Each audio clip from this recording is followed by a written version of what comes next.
I came home expecting quiet, wind in the wheat, gravel crunching under my tires, the kind of silence that lets you breathe again after months of hospital machines and whispered goodbyes. Instead, I almost drove straight into a chain-link fence glowing with runway lights. Where my family's wheat field had stretched for 3 generations, there was now black asphalt, perfectly smooth, freshly painted, humming with heat, and a private jet slowly taxiing like it owned the place. My land, my soil, the field my grandfather broke with his own hands, erased. I hadn't been gone on some long vacation. I'd been in Houston, sleeping in a chair beside my father's hospital bed, watching cancer take him piece by piece. 3 months. That's all it took. At the base of the jet stairs stood a woman in heels and dark sunglasses, smiling like this was all a favor. She waved and told me, sweet as sugar, to check my mailbox. Said the HOA took care of everything while I was away. Emergency approval. Community improvement. Compensation already handled. She saw a tired man in work boots and thought I'd roll over. What she didn't know was that Monday through Friday, I regulate airspace and aviation compliance for half the country. If you want to hear more true stories like this, make sure you hit that subscribe button to HOA Gone Wild. And tell me in the comments, where are you watching from? I grew up on that farm outside Red Willow Ridge, Kansas. It never made anyone rich, but it did something far more important. It carried a family. That land paid for 3 generations of groceries, school clothes, roof repairs, and medical bills. My grandfather planted the first wheat there with borrowed equipment and stubborn pride. My father expanded it row by row, season by season. By the time it was my turn, the farm wasn't just land. It was proof that hard work could outlast bad years. The neighborhood came much later. One summer, survey stakes appeared along the fence line. Then came luxury homes with stone entrances, manicured lawns, and a polished sign calling it Willow Crest Estates. The brochures bragged about rustic countryside views, as if the land had always been there just to improve their sunsets.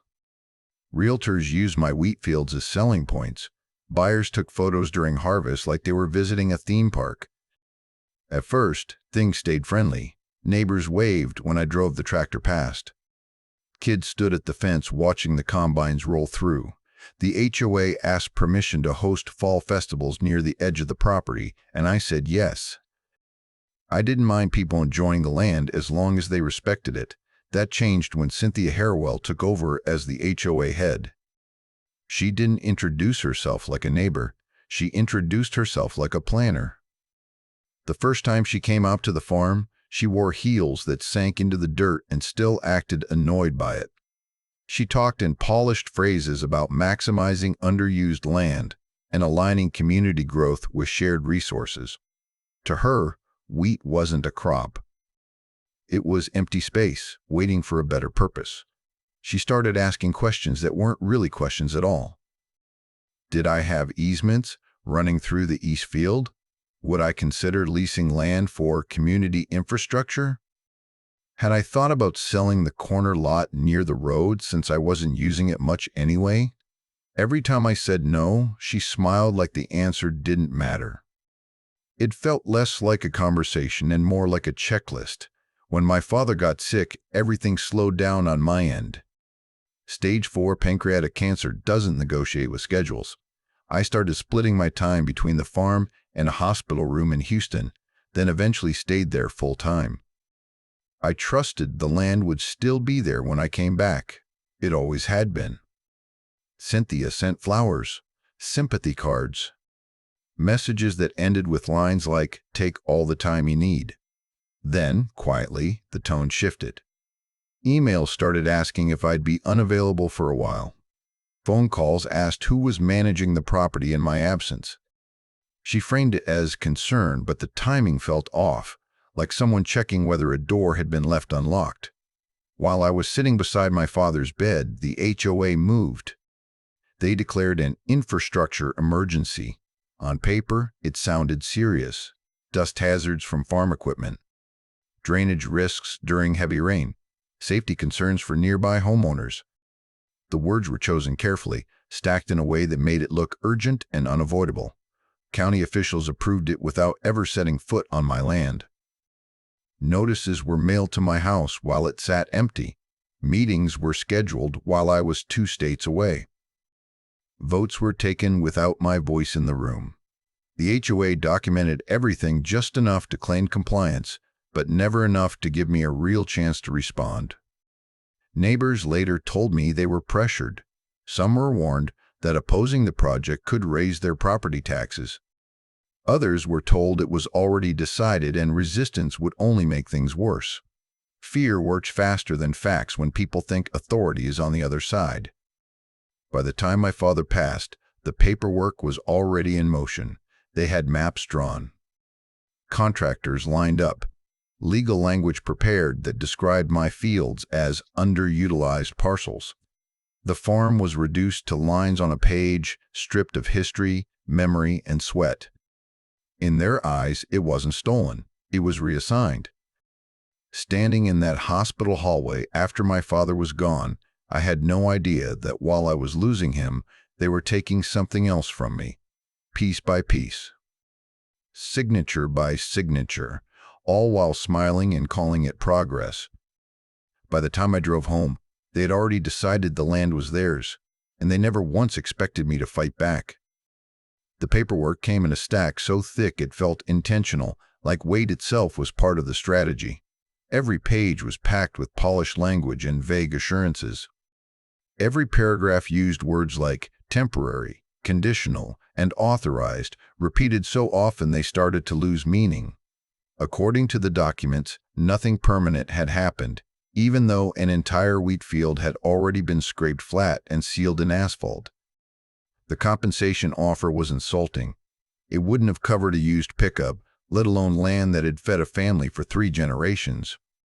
When I pointed that out, the HOA's attorney told me the figure was fair market value for agricultural use, as if the land hadn't been magically reclassified the moment it became convenient for them. Walking through the neighborhood felt different after that. Neighbors who used to wave suddenly found reasons to look away. A few, the braver ones, pulled me aside and spoke in low voices. One admitted she'd been told her property taxes would skyrocket if she opposed the project.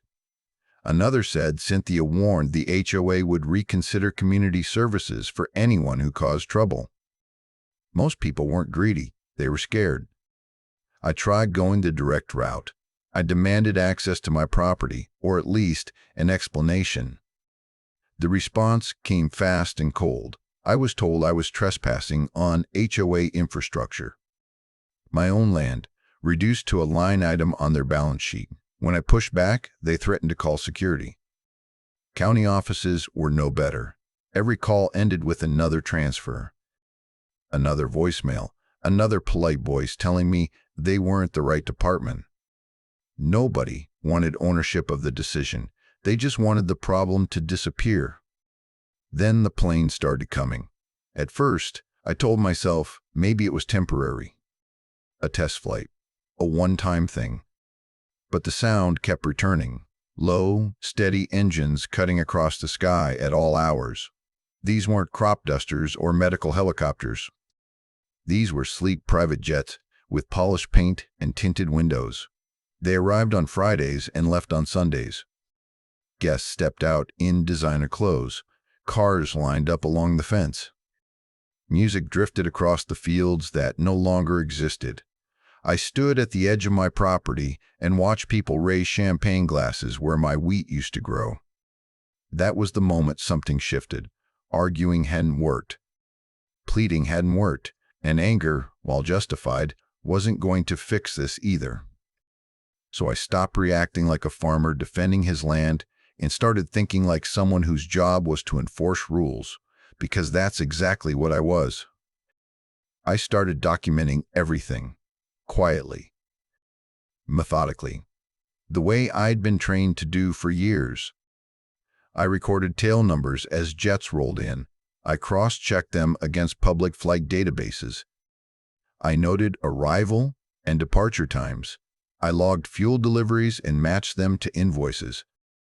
I measured noise levels at the property line and compared them to allowable limits. I counted passengers. I watched how often planes came and went. Patterns formed fast.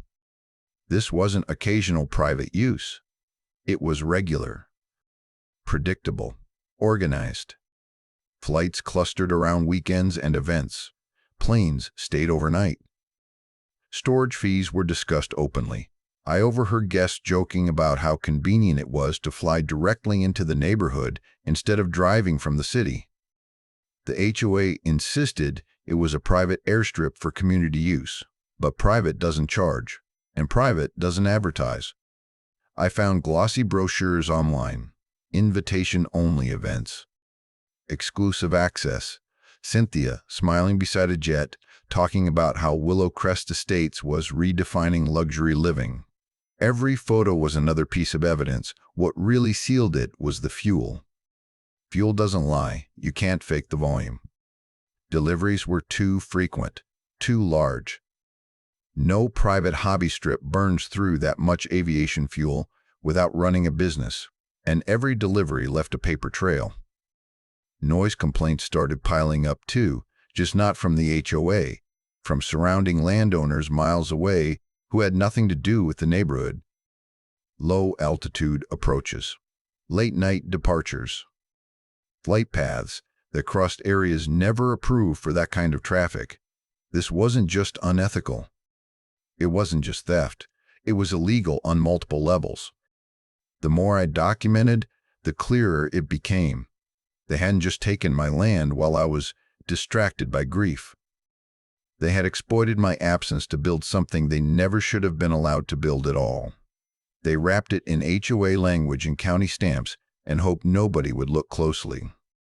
They assumed I wouldn't. Standing there one evening, listening to another jet lift off from what used to be my father's wheat field, I realized the truth was worse than I'd imagined. They didn't just steal my land. They built an illegal airport.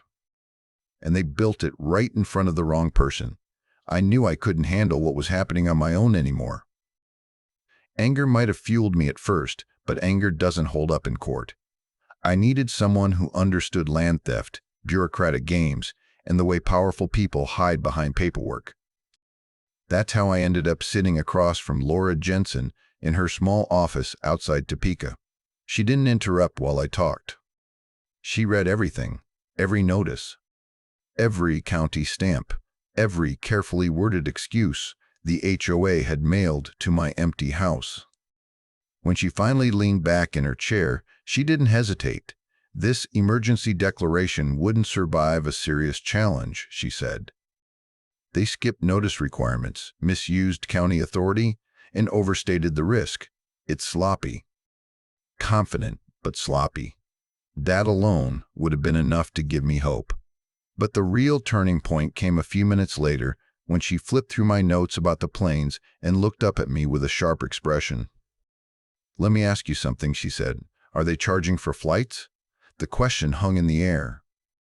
I hadn't answered it out loud yet, but I knew the truth. I'd seen the guests. I'd overheard conversations. I'd watched cars arrive in timed waves. Nobody runs that kind of operation for free. I told her what I'd observed, and her tone changed instantly. This wasn't just a land dispute anymore. This was something bigger. From that moment on, we stopped treating the runway like stolen property and started treating it like evidence. I installed cameras along the remaining fence lines and overlooking approach paths. Not cheap trail cams, but equipment designed to capture detail. Directional microphones went up next, focused on the runway and gathering areas. I synced flight trackers to public aviation databases and cross-referenced everything manually. Arrival times, departure times, aircraft types, tail numbers. Within weeks, the pattern was undeniable. Planes were coming in on schedules that matched events. Jets stayed overnight. Guests were charged for hangar space. Fuel trucks arrived far more often than any private strip could justify. Cynthia's HOA newsletter started including glossy photos and carefully worded language about exclusive access and private arrivals for special guests. Private doesn't advertise. Private doesn't invoice. Laura pulled marketing material from private event listings and invitation-only websites. The HOA had been careful, but not careful enough. Screenshots showed phrases like, "fly directly into Willow Crest," and "no commercial airport hassle." Cynthia herself appeared in photos beside jets, smiling proudly, talking about how the airstrip elevated property values. This wasn't a community feature. It was a business, and it was being run on land they didn't legally own, using airspace they weren't authorized to use, under certifications they didn't have. The deeper we looked, the worse it got. Planes were arriving and departing without proper filings. Noise limits were ignored. Flight paths crossed areas that had never been reviewed for that kind of traffic. None of it would have passed even the most basic aviation scrutiny. What chilled me most wasn't the scale of the violations. It was Cynthia's confidence. She wasn't hiding. She was boasting. Through recorded conversations and careless comments, we caught her saying she had friends in federal aviation and that any complaints would be handled quietly. She laughed about it, like rules were just obstacles for people without connections. That was the moment something clicked. She wasn't just breaking the rules. She thought she was untouchable. Laura looked at me across her desk and said quietly, "If she's claiming protection at that level, she's either bluffing or she's dragged someone else into this. Either way, it changed everything." Up until then, I'd stayed careful not to mention my day job. I wanted to see how far they'd go without realizing who they were dealing with. But hearing Cynthia talk about federal aviation like it was her personal shield flicked a switch in me. This wasn't just personal anymore. She wasn't just stealing land or exploiting my absence during my father's illness. She was openly undermining the system I was responsible for enforcing. She was daring someone to look closer, and without knowing it, she was daring me. I knew exactly how aviation oversight worked. I knew how violations stacked. I knew how fuel records, flight logs, and financial transactions told the same story from different angles. I knew how quickly private use collapsed under scrutiny once money entered the picture. Most importantly, I knew that every flight she allowed to land made her case worse. Every jet that touched down was another violation. Another record. Another count. The runway itself had become a machine that generated evidence nonstop. Cynthia thought she had friends who could make problems disappear. What she didn't realize was that by turning my farm into an illegal airstrip, she'd dragged her entire operation straight into my professional world. She hadn't just crossed a line. She'd built a business inside my jurisdiction, waved it in my face, and dared me to blink. And I don't blink when safety, law, and abuse of power collide. That was the moment the balance shifted. From that point on, this wasn't about reclaiming land. It was about letting the truth rise until there was nowhere left for her to hide. Instead of shutting them down the moment we had enough to raise alarms, I waited. It wasn't easy. Every instinct in me wanted to pull the emergency brake and stop the planes immediately. But Laura was right. Stopping them too soon would only limit the damage they could prove. Letting them continue would expose how deep the rot really went, so I let the runway keep working against them. Every illegal landing became another documented violation. Every fuel delivery added weight to the record. Every invoice, every guest list, every catered event stacked the case higher. The more confident they got, the louder the paper trail became. Their operation was sloppy beneath the polish, and greed has a way of erasing caution. While they celebrated, the pressure turned toward me. The harassment didn't start all at once. It came in waves, each one dressed up as routine enforcement. County inspectors showed up unannounced, sometimes twice in the same week. One claimed there were environmental concerns related to my remaining fields. Another said there were fire access issues on a gravel road that had been there for decades.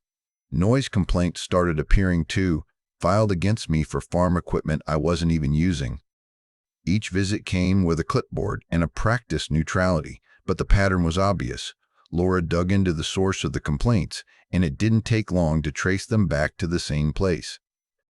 Every report originated from entities tied to the HOA's legal firm, different agencies, different justifications, same fingerprints. It was retaliation disguised as civic duty. They wanted to exhaust me. They wanted me tied up in inspections, paperwork, and fear while they kept flying. Neighbors noticed. Some apologized quietly. Others avoided me completely, afraid that even talking to me might bring trouble to their door. Cynthia had created an atmosphere where resistance felt dangerous and compliance felt safer, even if it was wrong. Meanwhile, the runway became busier. Cynthia didn't scale back, she escalated. Bigger weekend events, more exclusive gatherings, private chefs, valet parking, flights arriving back-to-back like clockwork. She leaned hard into the idea that the runway was a symbol of status, proof that Willow Crest Estates had entered a higher class. And she made sure people knew it was her doing. I watched her posture change. She stopped pretending this was temporary. She talked openly about expansion, additional lighting, more hangar space, possible future upgrades. She laughed when neighbors mentioned noise concerns and waved them off with promises that it was all approved. Her confidence wasn't subtle. It was performative. She felt protected. I caught more recorded conversations during that time. Cynthia boasting about how complaints never went anywhere, joking that the county owed her favors, bragging about how regulators were too busy to notice a little private strip in the middle of nowhere. She believed the system existed to serve people like her. From my side of the fence, I watched the violations multiply. Planes landed without proper filings. Aircraft exceeded allowable noise thresholds repeatedly. Guests paid fees that were quietly rerouted through HOA accounts labeled as community contributions. Fuel deliveries increased again. Late-night departures became common. Every single thing she did made the case stronger. The harassment against me intensified too. One inspector threatened fines for imaginary drainage issues. Another suggested I might lose agricultural exemptions if I didn't cooperate. None of it held up under scrutiny, but that wasn't the point. The point was to apply pressure and hope. I cracked. I didn't. I logged everything. Dates, gamagots, agencies, complaint numbers. Laura added retaliation claims to the growing file. Each inspector visit became evidence of abuse of authority. Each false report strengthened the argument that the HOA wasn't just overstepping, it was actively trying to silence opposition. Cynthia misread my silence as weakness. She assumed that because I hadn't gone public or forced a shutdown, I must be overwhelmed. That belief made her careless. She stopped filtering what she said. She talked freely around guests. She trusted that no one would challenge her. The runway itself became the greatest liability she had ever created. It couldn't hide. It couldn't lie. Every takeoff and landing was recorded by multiple systems that didn't care about HOA paperwork or county favors. By the time Laura and I reviewed everything together again, the scope was undeniable. This wasn't a single violation or even a cluster of them. It was a sustained commercial operation built on stolen land, protected by intimidation, and fueled by arrogance. Cynthia had crossed a line she didn't even know existed. She believed she was untouchable because she had power in a small town. She didn't realize that confidence was the very thing destroying her. The more she expanded, the more visible she became. The more visible she became, the fewer places she had left to hide. Every celebration she hosted added another spotlight. Every jet she welcomed added another count. And the entire time, she never once considered the possibility that the man she was trying to bury in inspections and paperwork was calmly letting her build the case that would take her down. Her confidence wasn't a shield. It was an invitation, and I accepted it. Once Laura was satisfied that the evidence spoke for itself, she made a few quiet calls that didn't show up on any public docket. No announcements. No threats. Just conversations with people who understood what financial abuse looks like when it hides behind clean paperwork. That's how a Special Agent Hannah Price came into the picture. Hannah didn't arrive with sirens or badges on her belt. She showed up with questions, precise ones. She wanted to know where the money was going, how it was being labeled, and who ultimately benefited from the flights. Laura handed her the spreadsheets we'd built. Invoices marked as community contributions, fuel charges buried in maintenance budgets, guest payments routed through shell accounts tied back to the HOA. Hannah didn't raise her voice or react much at all. She just nodded and said, "This isn't subtle. They're just counting on no one looking long enough." From there, things widened fast but quietly. Aviation enforcement was looped in under the radar. Asset forfeiture units reviewed the records without touching the runway itself. The goal wasn't to scare Cynthia into shutting down. The goal was to let her keep going long enough to prove intent beyond any doubt, and she did exactly what we hoped she would. A few weeks later, the HOA announced what they called a grand opening weekend. The emails were polished and confident, filled with words like milestone and vision realized. Invitations went out to donors, investors, and select local officials. Cynthia framed it as a celebration of progress, a symbol that Willow Crest Estates had officially arrived. When Laura forwarded me the invitation, I read it twice and smiled. Perfect. This was everything enforcement needed in one place. Maximum activity, maximum visibility, maximum paper trail. Flights scheduled back-to-back, catering contracts, temporary staff, security hires. Every moving part meant another record, another transaction, another violation logged in real time. From the outside, though, I changed my behavior completely. I stopped calling county offices. I stopped filing complaints. I stopped pushing back publicly. When inspectors showed up, I cooperated politely and said very little.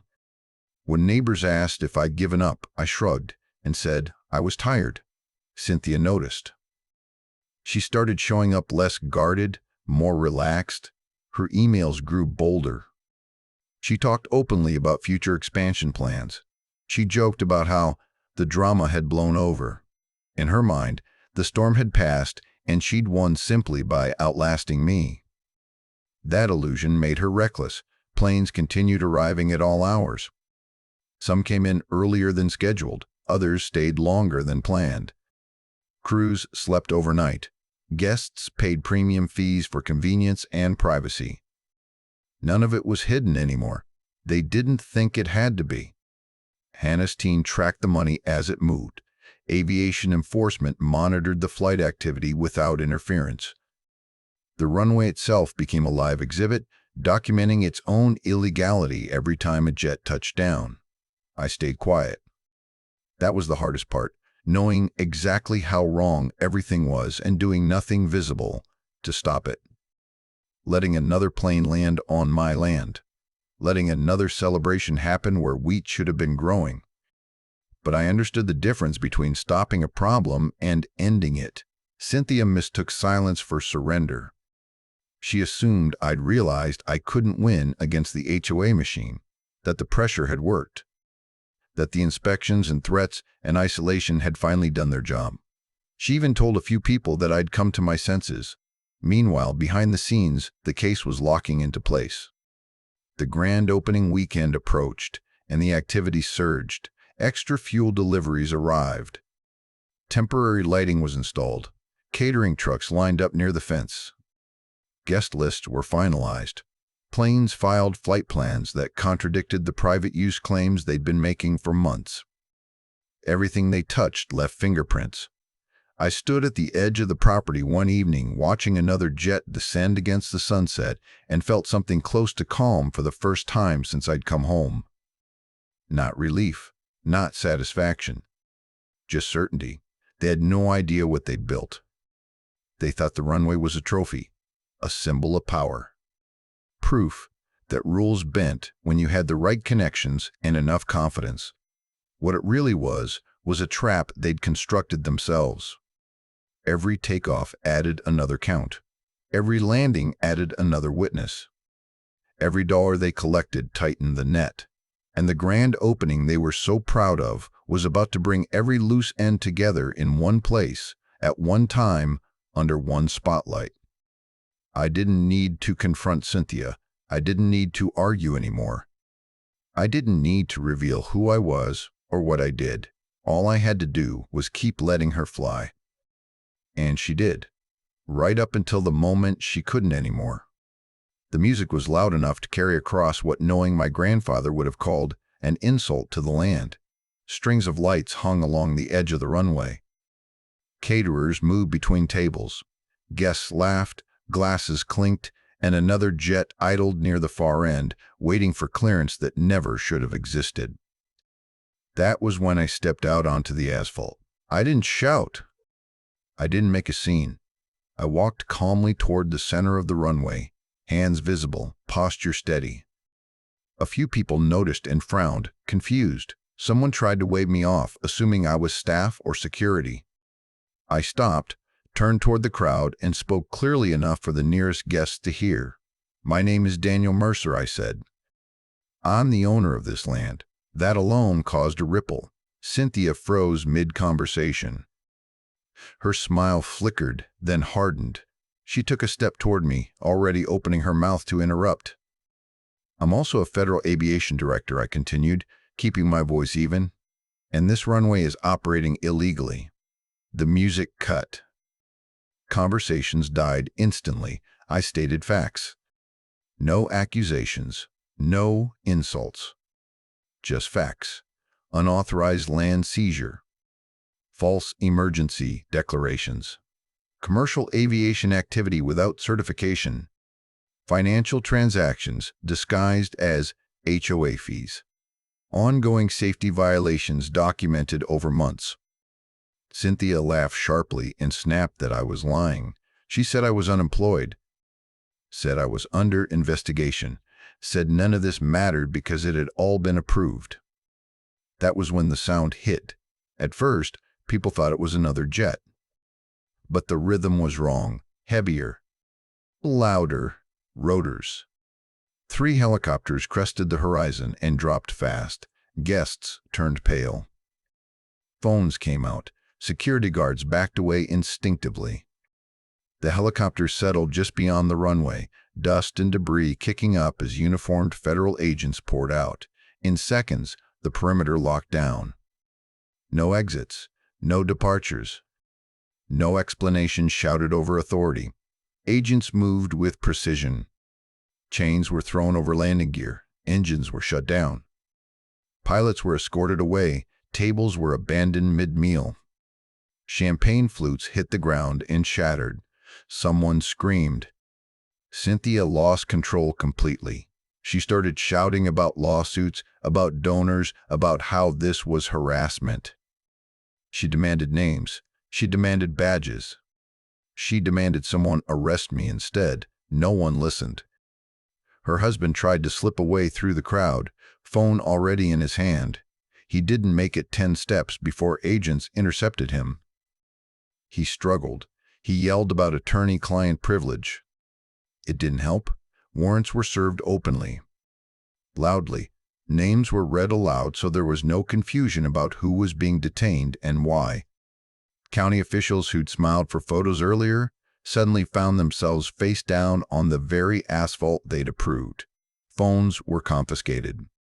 Documents seized. Guests were separated and questioned. The runway lights stayed on, illuminating the whole thing like a stage. Cynthia was the last to be cuffed. She kept insisting there had been a mistake, that she had connections, that this would all be reversed. When the cuffs clicked closed, she screamed that I'd ruined her life. I didn't respond. The lead agent announced the charges clearly for anyone recording. Theft of agricultural land, financial fraud, illegal commercial aviation operations, conspiracy, abuse of authority. The words hit harder than the helicopters ever could. The celebration turned into silence. People who had flown in believing they were attending something exclusive now stood frozen, realizing they were witnesses to a federal takedown. The runway was officially declared a crime scene. Tape went up. Evidence markers appeared. Every jet, every invoice, every temporary structure became an exhibit. The thing Cynthia had built to display power now existed only as proof of her downfall. I stood at the edge of the asphalt and watched it all unfold. No shouting, no victory speech. Just the sound of authority reclaiming something that never should have been taken.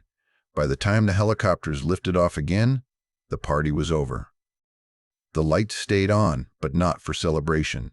They stayed on so no one could pretend later that they hadn't seen exactly what happened. And everyone watched. The legal system doesn't move fast, but it moves with weight. Within weeks of the raid, the first injunction came down, and it was unmistakable. All operations on the runway were ordered to stop immediately. No flights, no vehicles, no access. The land was formally returned to my control while the larger case moved forward, and for the first time since I'd come home, the asphalt sat empty and useless. Crews arrived shortly after, not to build but to undo. The runway lights were removed one by one. The fencing came down. Asphalt was cut, broken, and hauled away in slabs. State and federal soil specialists tested everything beneath it, checking for contamination from fuel and chemicals. I stood there watching men scrape away what never should have been there in the first place, revealing earth that hadn't seen daylight since my father was a young man. It wasn't instant. Restoration takes patience. But row by row, the land came back. The HOA did not survive the fallout. Once the arrest became public, the board fractured almost overnight. Members resigned or went silent. Emergency meetings turned into finger-pointing sessions, then cancellations. The same people who had pressured neighbors and hid behind authority suddenly claimed ignorance. Emails leaked. Text messages surfaced. It became clear that Cynthia hadn't acted alone, but she had acted loudly. She resigned while in custody, though the resignation meant nothing at that point. Her image appeared on the local news in handcuffs. No sunglasses this time, no smile. The woman who talked about modernizing the community footprint was now being led away from the very project she'd built her power on. Her husband fared no better. His law license was suspended pending investigation, and clients fled the moment his name hit the headlines. The same firm that had flooded agencies with complaints against me now faced audits of its own. Shell accounts were frozen. Properties were flagged. Vehicles seized. The money trail that once felt untouchable turned into a map for investigators. Asset forfeiture followed swiftly. Jets that had once symbolized status were chained and towed away as evidence. Accounts labeled as community funds were reclassified and locked. The HOA's reserves vanished into escrow and court oversight. What had been marketed as luxury living suddenly looked like liability stacked on liability. Neighbors started showing up at my gate again. Some came with apologies. Others came with explanations. A few admitted they'd known something was wrong but hadn't known how bad it was. Fear had kept them quiet. Pressure had kept them compliant. I didn't hold it against them. I'd seen how authority could twist people when it was wielded carelessly. The ones who surprised me most were the older residents. They told stories about Cynthia's rise, about how quickly the HOA shifted from community management to control, how dissent became dangerous, how silence became the price of peace. Without Cynthia, that system collapsed. Interim leadership was appointed. Outside management firms were brought in. Rules were rewritten. Emergency powers were stripped back. The HOA went from aggressive to cautious overnight, suddenly eager to prove It wasn't what everyone now believed it had been. The runway never came back. Instead, after approvals and assessments, restoration began in earnest. Topsoil was brought in. Irrigation lines were repaired. Seed was laid carefully, almost reverently. It would take time before the field looked like it once had, but it was alive again. Not asphalt, not concrete. Living land. The quiet returned slowly. No engines overhead, no music drifting across the fence line. No inspectors showing up unannounced. The nights grew darker without runway lights bleeding into the sky. The stars came back, and with them, a sense of normalcy I hadn't realized I missed so deeply. One evening, I stood at the edge of the field as the wind moved through the new growth. It wasn't tall yet, but it was real. It belonged there. The power Cynthia had built vanished as quickly as it had risen. Authority based on intimidation doesn't survive exposure. Once people see the truth, it can't be unseen. What remained was land, silence, and the slow work of putting things right. For the first time since my father passed, I felt like I could finally breathe, not because I'd won, but because the land had come home, and this time no one was taking it without consequences. I stand in wheat again now. The stalks aren't as tall as they once were, but they move the same way in the wind, bending without breaking. The soil feels right under my boots. The sky looks wide again, uninterrupted by lights or noise. If you didn't know what happened here, you'd never guess this land was ever anything but what it was meant to be. Losing my father changed how I see time. It taught me how quickly things can be taken when you're distracted by grief. Coming home to find the farm violated in his absence hurt in a way that was hard to explain. It felt like losing him all over again. But standing here now, watching life return to the field he worked his whole life to protect, feels like honoring him in a way words never could. The lesson in all of this was never about revenge. It was about understanding power. Bullies hide behind rules because they assume no one else understands them. They rely on confusion, fear, and silence to keep control. They believe paperwork can erase truth. They were wrong. Rules only protect the people who follow them honestly. When someone twists them for personal gain, those same rules become the reason they fall. All it takes is patience, documentation, and the willingness to let the truth stand on its own. If you're dealing with an HOA or anyone else who thinks authority gives them the right to take what isn't theirs, remember this: knowledge is power, and evidence speaks louder than intimidation.